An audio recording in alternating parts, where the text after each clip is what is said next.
And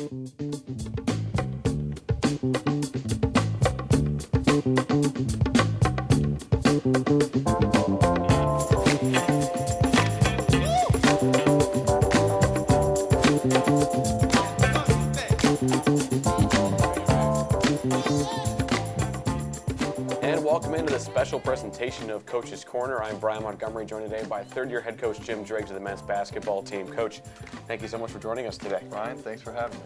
This year the team doesn't experience a great amount of turnover. You lost an important offensive centerpiece in James Ness, but a core of the starting lineup is coming back. What do you hope that the returners can learn from last season and implement into this season? Well, I've talked a lot about the progression of building something, and I think last year saw us lose a lot of close games, and I think that fits into the progression that I've spoken about in the past. I think the next step is to break through and win some of these close games. I think that's going to be very important for us to gain some confidence as a group. And so I look for the guys that have been around for 1 or 2 years to I think have learned from the experiences that they've had the last year or two. Where again, last year I think there were 7 to 10 games within a couple possessions that could have gone either way. I hope those experiences where we were close, but maybe one rebound here, one turnover there, could have swung the game a different way. I hope that I think that those guys that have been in situations in the past have learned, and now I think it's up to them to kind of come back, and we have to get tougher. We have to get tougher in those situations, and we'll see. I think so far our practices have been good, and we've had one exhibition game. We have a scrimmage on Friday, but we'll look for those guys that have been through it to provide a lot of toughness in situations like that. So. And now, Devon McLeod is the team's top returning scorer, and DeAndre Coburn is a great facilitator, leading the team right now from the point guard position. Take a look at their work this offseason from your perspective, and that two-player tandem. How can we expect them to help out this young backcourt that we have? Well, I think both DeAndre and Devon have different skill sets. Like you said, DeAndre I think is more of a pass-first guy. He has to embrace that role of getting guys shots, and I think he's done a little bit better job with that. And Devon is someone that I think can score the basketball. He still has to embrace the role of getting guys shots as well, and understanding that he doesn't have to make the spectacular play. I talk to those guys a lot about just making the simple play. The simple play is the right play. And but those guys, I mean, they're both captains. They need to provide leadership and a mindset that every day is an opportunity to get better. When we're in practice for those 2 hours, we're all business, and a lot of that starts with those two guys. And now on the offensive end, the makeup of the team, short but quick. Kind of give us an idea into the offensive philosophy of the team and how you hope to implicate that this season.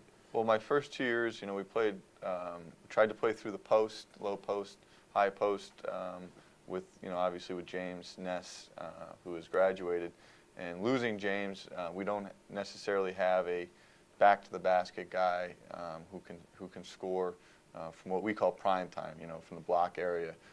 But I do think that we have guys that can make shots, some guys that can get paint touches. So really you're going to see a team that spreads the floor a little bit more. We'll set a lot of ball screens in transition, and then in the half court we're going to place a high emphasis on spacing and cutting to get guys shots. Where in the past we've really tried to go high low and feed the ball to our post player. I think you're going to see more of a spread offense this season. So. And then on the defensive end, Bobby Tice, Chris Milan, Clark Tritto, all three primary rebounders for the squad last year, even though Milan did have an injury that ended his season. On the defensive end, what do you hope that those guys, along with some of the newcomers, can really put forward to help that team on the defensive end? Yeah. Well, all 5 of our guys that are on the floor are going to have to defend. I mean, I think, defense. There's individual responsibility, but it's a team. It's a team. There's 5 guys that have to be on the same page, right? If your man scores, Bryan, it's just not your man's fault. It's all of our fault. I mean, it's a team concept. When we're defending, we need to defend as a team, and so we really have to have 5 guys at all times on task throughout the possession. It starts with us getting back on defense, to try and take away easy baskets and make teams run half-court offense. I do think Milan provides a shot blocker that we really haven't had in my first 2 years here, which can allow us at times to be a little bit more aggressive on the perimeter. But we aren't big, so we have to also be conscious of getting ourselves caught in rotation situations where we might have a 5'10" guy boxing out a 6'7" guy. So, we spend a lot of time talking about defense, working on defense. It's something that we need to continue to get better at, but we really do harp on the fact that it's a team effort, it's 5 guys working together to secure the ball, and that we can't rest until we actually have possession. And then a little bit about the newcomers finally. Josh Valente helped Division II Wheeling Jesuit to the NCAA tournament last season. He joins a group of 6 freshmen, all looking to make a big splash in the squad. Kind of give us an idea of some of these impact players that Gator fans can expect to see on the court this year. Well, Josh is someone that took me 2 years to convince to come to Allegheny. My first recruiting class, he was probably a guy I spent more time recruiting than anyone else. One, just because of his proximity, coming from Washington, PA. And he ended up taking a scholarship to Wheeling. Josh is a very good shooter. I think he had his worst shooting night ever in his first exhibition game here at McMaster. I told him to keep shooting, and I trust that he'll make more than he misses. So, but he's going to provide a guy that people have to guard on the perimeter. I think Chris Milan is a newcomer, and I think even though he was freshman last year, his injury did not allow him to compete.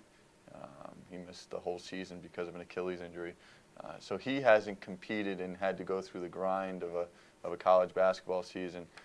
He's someone that I think over his career, can be a very good player here. He's a little raw offensively. I think his defense is ahead of his offense, but he does handle it well, all right, for his size, and he can pass.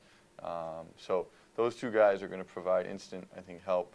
And then there's some other guys, Evan Schweitzer, Bryan Holland, both from Bethel Park. I think they're solid guards. They come from a very good program that has had success, and they're very well coached down at Bethel Park. And so those guys have been a nice surprise to have in practice every single day. Will Rowan, a big kid from Boston, Massachusetts, 6'8" kid. He's raw. He's got a lot of work to do, but he does provide us some size. So there's a solid group of young guys that we have to work with, and I think they'll get opportunities throughout the season. I always tell people, you never know, but there's a lot of us in this locker room that are going to have a chance to help us win a game. You just don't know when that's necessarily going to happen. So, but I think we have some guys that are young that have the potential to be good 4-year players in a really good league. So. Well, Coach, thank you so much for joining us today, and best of luck to you for the Bryan, season. Thank you very much. Gator fans, the men's basketball season tips off on Friday, November 16th at 8 p.m. against Pitt Titusville. It's part of the Greg Richards 08 Memorial Tournament.